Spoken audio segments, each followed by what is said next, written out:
On parle toujours de peaufiner sa stratégie de contenu, de faire des contenus qui fonctionnent, mais est-ce que vous savez vraiment qu'est-ce qu'il faut faire après avoir publié vos contenus sur Instagram et TikTok?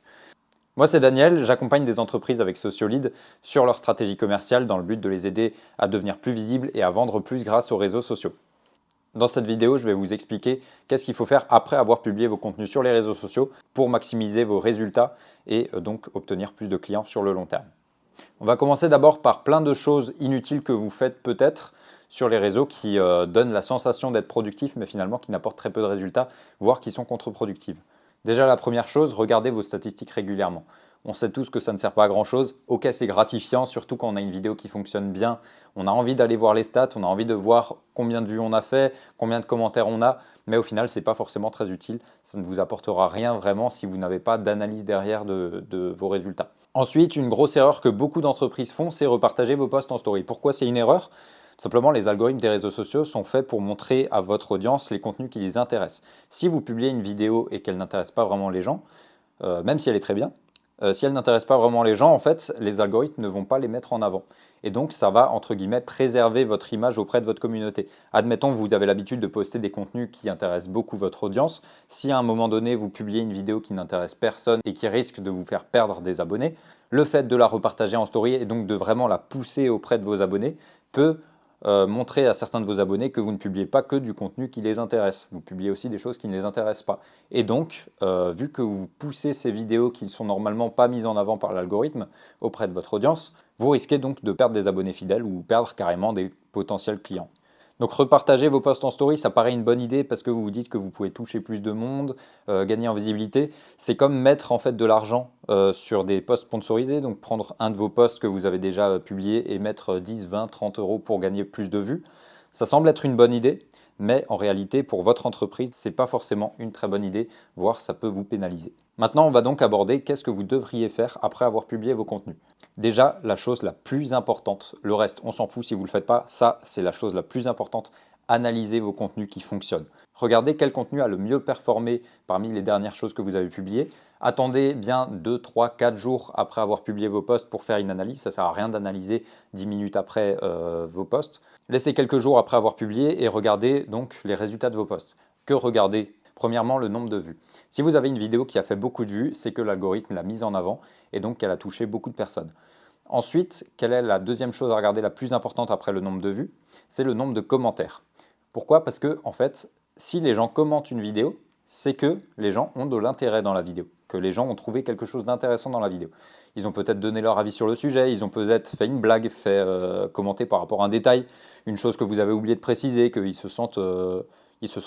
gens se sentiraient dans le besoin d'exprimer par rapport à votre sujet. Tout ça, tous les commentaires en fait montrent que votre vidéo est intéressante auprès d'une certaine audience. Donc plus vous avez de commentaires, plus vous allez avoir de vues et toucher de monde globalement. Donc regardez les vidéos que vous avez publiées, regardez de quoi parlent les commentaires. Si les commentaires parlent d'un détail précis, essayez de faire de nouvelles vidéos qui vont susciter le même type de commentaires. Par exemple, si vous filmez, je ne sais pas, une plante, voilà, vous êtes jardinier, vous filmez une plante et vous avez beaucoup de commentaires de personnes qui parlent d'un détail de cette plante, essayez de réutiliser cette plante dans d'autres vidéos et de faire en sorte que les gens aient envie de commenter la même chose que ce qu'ils ont commenté dans votre vidéo qui a bien fonctionné. Donc cherchez à susciter des commentaires, ça fera que vos vidéos toucheront plus de monde et donc vous apporteront plus de visibilité, donc plus de clients potentiels. Votre vidéo n'a pas besoin d'être une copie conforme de la première qui a fonctionné. D'ailleurs, republier des vidéos de temps en temps, ça fonctionne, mais c'est à éviter quand même, du moins pas régulièrement. Vous n'êtes pas obligé de reprendre vos vidéos exactement à l'image près, à la lettre près dans votre script. Cherchez plutôt vraiment à prendre le détail qui a suscité de l'intérêt et à réutiliser ce détail dans une autre vidéo qui est différente. Donc ça peut être filmé dans un lieu différent. Par exemple, si c'est une information précise à comment entretenir une plante, vous pouvez en fait faire ça sur une autre plante, peu importe. Mais essayez de vraiment trouver les détails qui font que votre audience a envie de commenter. Dans ce sens aussi, n'ayez pas peur de ne pas répondre à certains commentaires. Je vous prends un exemple. Sur TikTok, si plein de personnes commentent c'est quoi le prix de quelque chose que vous présentez, si vous répondez à la première personne qui pose la question, les autres personnes qui se poseront cette question vont simplement voir que vous avez déjà donné la réponse et ne commenteront plus. Or, je vous ai dit avant, plus vous avez de commentaires sur une vidéo, plus les plateformes de réseaux sociaux auront envie de mettre en avant votre contenu. Donc, si vous répondez aux questions, les gens n'auront pas envie de reposer la question en commentaire. Or, si vous ne répondez pas à quelqu'un qui a demandé c'est quoi le prix, peut-être qu'une autre personne qui veut aussi avoir l'information va mettre son commentaire c'est quoi le prix. Donc, vous allez avoir naturellement plus de commentaires. Donc, n'ayez pas peur de ne pas répondre à tous les commentaires, voire de ne pas du tout répondre aux commentaires. Après, ce que je conseillerais personnellement, c'est de répondre seulement à certains commentaires. Pourquoi? Pour montrer quand même à votre audience que vous êtes engagé dans ce que vous partagez, que vous êtes présent en fait et que vous pouvez répondre. Parce que si vous répondez jamais à aucun commentaire, la plupart de votre audience en fait va prendre l'habitude de ne juste pas commenter parce qu'ils verront qu'il n'y a aucune interaction en commentaire. Mais si vous répondez de temps en temps à certains commentaires, l'audience va pouvoir se dire ok, je peux lui poser une question en commentaire, il va peut-être répondre. Soit vous y répondez si c'est une question vraiment très atypique, soit vous y répondez pas, soit vous réutilisez la question comme sujet pour une autre vidéo, tout simplement.